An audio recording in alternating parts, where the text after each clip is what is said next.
Wyoming's short-term revenue and budget picture is not as bad as predicted. That's according to Senator Mike Gierau, a member of the Joint Appropriations Committee, also referred to as the JAC.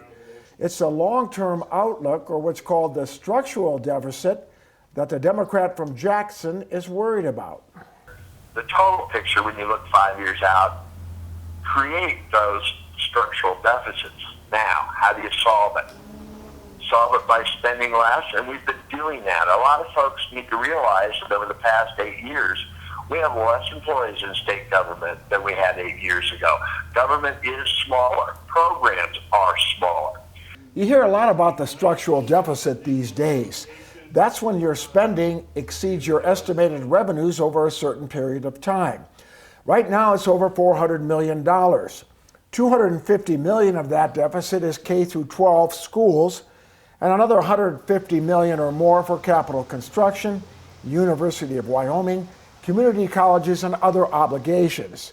You could get rid of that lingering deficit with a one-time cash infusion from the $1.6 billion rainy day fund, but don't count on that. Over the next 5 years, with declining revenues, those rainy day funds are anticipated to start to shrink if we keep spending at the same levels.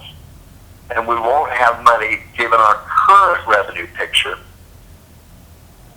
dollars to replace them.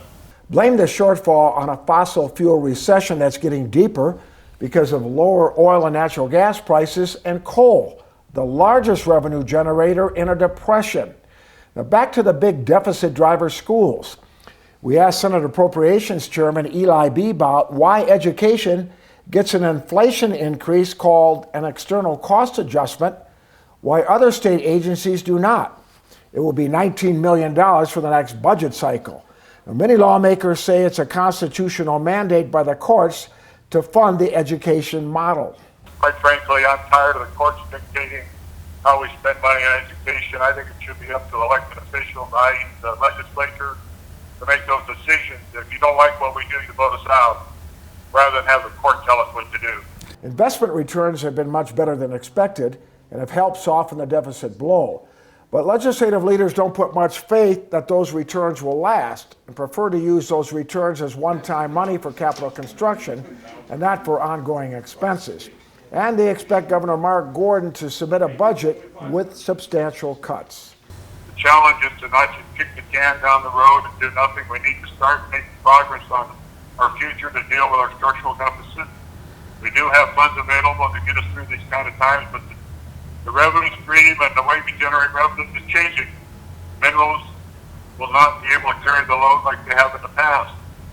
So we need to be prepared for that and start moving in that direction. You can expect more debate in February's budget session on broadening the tax base through a statewide lodging tax, a hike in the gas tax, a corporate income tax, and maybe higher property taxes. And look for more efficiency in government. Robert Gierau, Cowboy State Daily.